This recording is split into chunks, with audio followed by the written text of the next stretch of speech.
como decíamos anteriormente, llega el momento de analizar la actualidad macroeconómica de lo que está pasando en el mundo mundial para poder comprender un poco mejor lo que está pasando en el mercado de divisas, que es el mercado financiero más grande del mundo.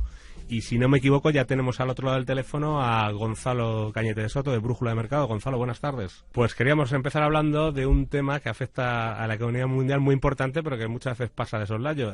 Ahora mismo no hay rentabilidades razonables para los ahorradores y mucha gente que tiene inversiones privadas para llegar a la jubilación se va a encontrar que sus activos no rentan. Alguien, por ejemplo, que se jubilara hace 20 años, a los 60 años, invirtiendo en bonos del Tesoro durante 20 años, en esa época pues hubiera rentado esos bonos un 7% y hubiera conseguido pues unos 500.000 euros, que son unos 35.000 euros anuales para vivir. Ahora, con un poco de suerte, pues no le sacaría la misma operación ni 10.000 euros anuales, un 2%. Vamos, que estamos caminando, Gonzalo, hacia un desastre fiscal, que es que los gobiernos no tienen dinero para las pensiones públicas y sus políticas fiscales y monetarias están penalizando el ahorro privado. ¿Cómo ves esta bomba de relojería y cómo crees que se podría arreglar? Bueno, lo veo como una normalidad que ya hemos comentado más de una ocasión. Es una anormalidad que la deuda se coloque con tasa de interés negativa. Es de libro, o sea, nunca se ha visto un caso como este, matemáticamente hablando, en el que alguien te cobre por prestarle dinero, que es la situación actual con bonos con rendimientos negativos, y por ese mismo motivo los retornos que genera invertir en renta fija ya no son los que eran hace años, que es el principal problema que tú destacas. A este problema hay dos soluciones. Uno, destruir la fuente que distorsiona los precios en la renta fija, que es una política monetaria anormal, que es la que ha provocado esta situación, o llamado por Rothschild el gran experimento monetario de la historia, que es esta política monetaria de bancos centrales de 2008 que ha ido enfocada a imprimir billetes y que ha provocado esa distorsión en los retornos de la deuda, de los propios bonos.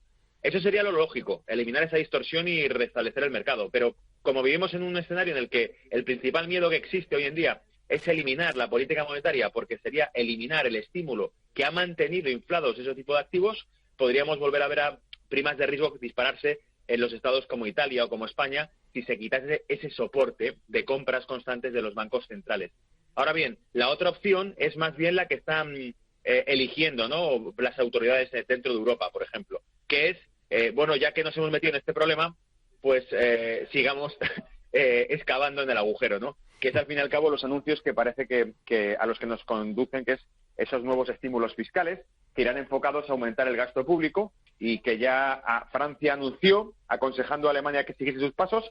La propia Comisión Europea recomendó a Holanda y a Alemania que inicien programas de estímulo fiscal, eso es aumento de gasto público, y por lo tanto lo que están viendo es que, bueno, si los rendimientos de los bonos están por los suelos y el inversor medio no consigue retornos en la renta fija, significa que también los costes de financiación para los estados siguen estando por los suelos, porque su principal inversor es el Banco Central Europeo, que es el que compra sus bonos. Por lo tanto, mientras se mantengan los tipos bajos, podemos endeudarnos hasta donde queramos, siempre y cuando el rendimiento que tengamos que pagar por esa deuda sea de cero o cercano a cero en la tasa de interés. Así que este segundo plan, que parece mucho más alocado, que es continuar con ese error, es el que probablemente se lleve a cabo.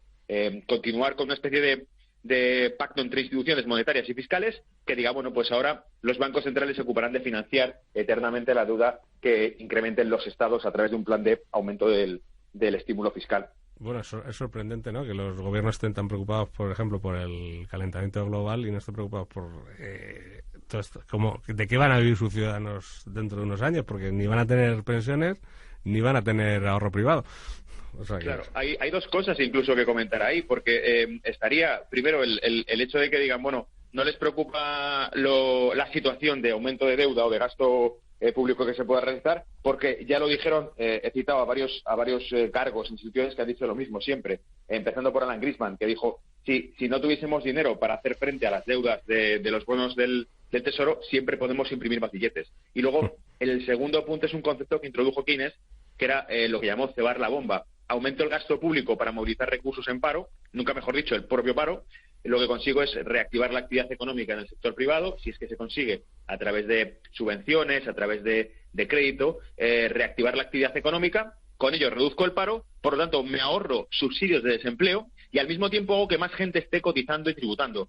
Por lo tanto, aumento los ingresos fiscales habiendo reducido los gastos fiscales porque me he ahorrado el paro y habiendo incrementado la cantidad de gente que paga impuestos a final de mes. Y por eso se llamaba activar la bomba, porque a través de aumentar el gasto público y entrar en déficit conseguía reactivar la economía y aumentar la recaudación fiscal y, por lo tanto, recaudar más impuestos y reactivar la propia actividad económica por una vía de expansión de la demanda. Pues vamos, si te parece, Gonzalo, de bomba a bomba, porque tenemos que hablar otra vez de los CLO, no de los CDO, no confundir con los CFO, ¿no? CDO, ¿no? Que son los Credit Default Swaps, ¿no? Que hubo antes, ¿no? En la crisis financiera de 2008. Parece que el mercado de préstamos apalancados pues está creciendo pues a 2 dígitos en los últimos años y tenemos ya 1,4 billones en circulación, de los cuales 200.000 millones están denominados en euros y el resto en dólares. Por lo visto, estos CLOs se están paquetizando, como se hizo con los CDS, ¿no? Anteriormente, y se están titulizando, ¿no? Y la agencia Standard & Poor's lanza un aviso esta semana de que los emisores calificados con B negativa o más bajos, en perspectivas negativas, o calificaciones de vigilancia crediticia con implicaciones negativas, han subido a su nivel más alto desde noviembre de 2009. El número de préstamos a estas empresas calificadas con B negativa es casi 8 veces mayor que toda la deuda high yield emitida en su conjunto. ¿Puede tener este mercado de deuda titulizada un efecto parecido si implosiona a lo que pasó pues con el tema de las hipotecas subprime en 2008 o es distinto radicalmente? ¿Qué reflexión hace sobre este asunto? Bueno, parecido o peor, porque aunque el producto es un producto estructurado muy similar, o sea, tanto el CDO de la crisis de 2008 como el CLO actual son paquetes de deuda, básicamente. La única diferencia o matiz es que los del 2008 eran paquetes de deuda sobre hipotecas. En teoría, tras esa deuda hipotecaria había un inmueble, había un activo real, tangible, que podía estar ahí en pie. El problema es que también los precios por los que se hipotecaba eran superiores al valor real del inmueble, que es lo que formó, en teoría, toda esa gran burbuja, que fue apalancar un activo que vale 30, hipotecarlo como si valiese 100, con tal de prestar más deuda y evidentemente cobrar por ella.